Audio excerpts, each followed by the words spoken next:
Le livre d'Enoch, traité d'astronomie et de météorologie. Chapitre 79. Dans ces jours-là, Uriel me dit : Et maintenant, mon fils, je t'ai tout montré, ô Enoch. Je t'ai tout révélé. Tu vois le soleil, la lune et les anges qui dirigent les étoiles du ciel, qui président à leurs mouvements, à leurs phases, à leurs conventions. Les jours des pécheurs ne seront point complets. Leurs semences manqueront dans les champs et dans les campagnes. Les travaux de la terre seront bouleversés. Rien ne viendra pour eux en son temps. La pluie restera dans les airs, et le ciel sera d'airain. En ce temps-là, les produits de la terre seront tardifs. Ils ne fleuriront point en leur temps, et les arbres retiendront leurs fruits. La lune changera son cours, elle n'apparaîtra point en son temps. Le ciel brûlant et sans nuages sera visible, et la stérilité s'étendra sur la face de la terre. Des météores sillonneront le ciel, car beaucoup d'étoiles se détournant de leur course, accoutumées, erreront dans l'espace. Et les anges qui les régissent ne seront point là pour les faire rentrer dans leur route. Et toutes les étoiles se soulèveront contre les pécheurs. Les habitants de la terre seront confondus dans leurs pensées. Ils pervertiront toutes les voies. Ils transgresseront les commandements du Seigneur et se croiront des dieux. Cependant, le mal ne fera que se multiplier au milieu d'eux. Mais le châtiment céleste ne se fera pas attendre. Ils périront tous. Chapitre 80. Et il me dit : Ô Enoch, regarde ce livre qui est descendu des cieux. Lis ce qui est contenu, et cherche à comprendre tout ce qu'il contient. Alors j'aperçus tout ce qui venait du ciel, et je compris tout ce qui était écrit dans le livre. En le lisant, je connus toutes les œuvres des hommes, toutes les œuvres des enfants de la chair, depuis le commencement jusqu'à la fin. Et je louai le Seigneur, le roi de gloire, l'ouvrier de toutes ses merveilles. Et je le célébrai à cause de sa longanimité, à cause de sa miséricorde envers les enfants du monde. Et je m'écriai : Bienheureux est l'homme qui meurt dans la justice et le bien, et auquel on ne peut opposer aucun registre de méfaits, qui n'a point connu l'iniquité, pour être présenté au jour du jugement.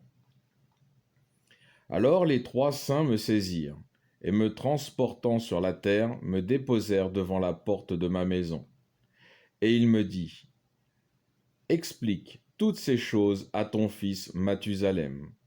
Annonce à tous tes enfants que nulle chair ne sera justifiée devant le Seigneur, car il est le Créateur. Pendant une année entière, nous te laisserons avec tes enfants, jusqu'à ce que tu recouvres la force première et que tu sois en état d'instruire ta famille, d'écrire toutes les choses que tu as vues et de les expliquer à tes enfants. Mais au milieu de l'année prochaine, on t'enlèvera du milieu des tiens, et ton cœur retrouvera sa première force, car l'élu découvrira à l'élu les secrets de la justice. Le juste se réjouira avec le juste. Ils confesseront Dieu ensemble. Quant aux pécheurs, ils périront avec les pécheurs. Et les pervers avec les pervers. Ceux-là même qui auront vécu dans la justice mourront à cause des méfaits des hommes, et ils expireront à cause des actions des méchants. Dans ces jours, ils cesseront de me parler, et je revins à mes frères en louant et en bénissant le Seigneur. Chapitre 81. Or, mon fils Mathusalem, je t'ai tout dit, tout écrit. Je t'ai tout révélé, et je t'ai donné un traité sur chaque chose. Conserve, mon fils, les livres écrits de la main de ton père, et transmets-les aux générations futures. Je t'ai donné la sagesse, à toi, à tes enfants et à ta postérité, afin qu'ils la transmettent, cette sagesse supérieure à toutes leurs pensées, à leur postérité, et ceux qui la comprendront ne dormiront point, mais ils ouvriront leurs oreilles pour la recevoir, afin de se rendre dignes de cette sagesse qui sera pour eux comme une nourriture céleste. Bienheureux les justes, bienheureux ceux qui marchent dans la justice, qui ne connaissent point l'iniquité et qui ne ressemblent point aux pécheurs dont les jours sont comptés. Quant à la marche du soleil dans le ciel, il entre et il sort par les différentes portes pendant 30 jours. Avec les chefs des 1000 espèces d'étoiles, avec les 4 qui leur sont ajoutés et qui sont relatifs aux 4 jours supplémentaires. Les hommes sont dans de grandes erreurs au sujet de ces jours. Ils n'en font point mention dans leurs calculs. Mais ces jours supplémentaires existent. Un à la première porte, un à la troisième, un troisième à la quatrième, un dernier à la 6e porte. L'année est ainsi composée de 364 jours. Ainsi le calcul est exact, car ces luminaires, ces mois, ces périodes, ces années et ces jours, Uriel me les a révélés et expliqués, lui qui, de par Dieu, a puissance sur tous ces astres et qui règle leurs influences. Voilà l'ordre des astres, chacun suivant l'endroit du ciel où il se lève et se couche, suivant les saisons, les temps, les périodes, les jours et les mois. Voici les noms de ceux qui les dirigent. Ils veillent sur leur voie, sur leurs périodes, sur leurs influences. 4 d'entre eux ouvrent la marche. Ils partagent l'année en 4 parties. 12 autres viennent ensuite, qui forment les 12 mois de l'année, divisés en 364 jours, avec les chefs des 1000, qui distinguent les jours ordinaires comme les jours supplémentaires, qui, comme les premiers chefs, partagent l'année en 4 parties. Les chefs des 1000 sont placés au milieu des autres, et chacun d'eux est à sa place. Or voici les noms de ceux qui président aux 4 parties de l'année, savoir Melkel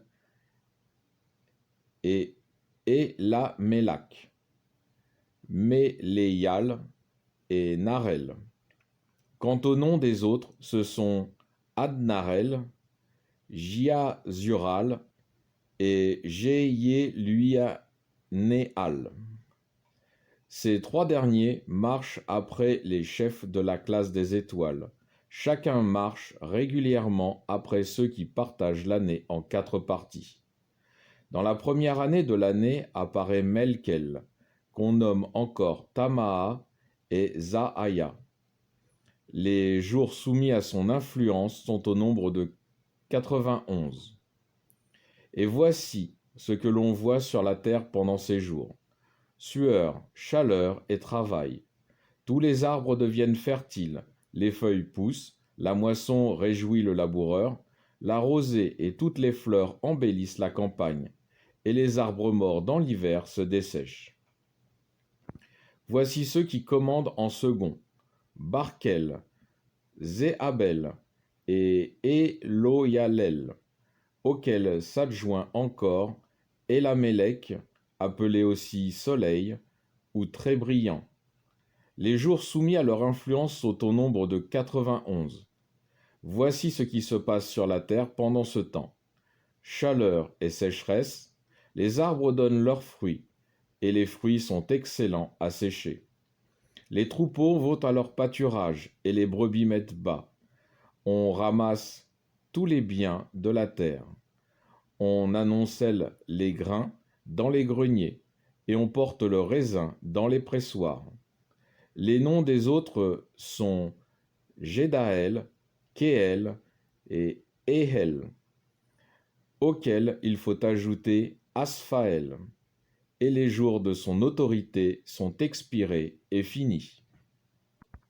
Alors je vais faire un résumé de ces chapitres. Au chapitre 79, après avoir révélé à Enoch les cycles du soleil et de la lune, l'ange Uriel revient sur la fin des temps. La lune et les saisons seront décalées, les arbres et les produits de la terre ne donneront pas leurs fruits en leur temps. Alors les habitants de la terre pervertiront toute leur voie. Ils transgresseront les commandements de Dieu et se croiront des dieux. Cela fait penser aux diverses technologies utilisées par les hommes pour modifier le climat naturel et ainsi se sentir comme Dieu. Et l'ange finit par le châtiment qui attend ceux qui se prennent pour Dieu. Au chapitre 80, l'ange dit à Enoch de transmettre tout ce qu'il lui fait connaître à son fils Mathusalem, puis à ses autres enfants, car les bons annonceront la justice aux bons, et le juste se réjouira avec le juste, et Dieu ne retiendra aucun méfait contre eux. Quant aux pécheurs, ils périront avec les pécheurs. Il y a plusieurs références que l'on peut trouver dans la Bible, qui correspondent à ce chapitre 80 d'Enoch. Daniel, chapitre 7, verset 10, Job, chapitre 9, verset 2, le livre des 2 rois, chapitre 22, verset 20, le livre d'Isaïe, chapitre 57, verset 1, le livre des psaumes, chapitre 14, verset 1, et je vais lire le dernier, livre des psaumes, chapitre 1, versets 1 et 2, qui dit « Heureux l'homme qui ne marche pas selon le conseil des méchants, qui ne s'arrête pas sur la voie des pécheurs, et qui ne s'assied pas en compagnie des moqueurs, mais qui trouve son plaisir dans la loi de l'Éternel, et qui la médite jour et nuit. » Au chapitre 81, Enoch explique à Mathusalem tout ce que l'ange Uriel lui a fait connaître, afin que Mathusalem, à son tour, transmette toute cette sagesse de Dieu aux générations futures. Fin de ce résumé et de la 3e section du livre d'Enoch.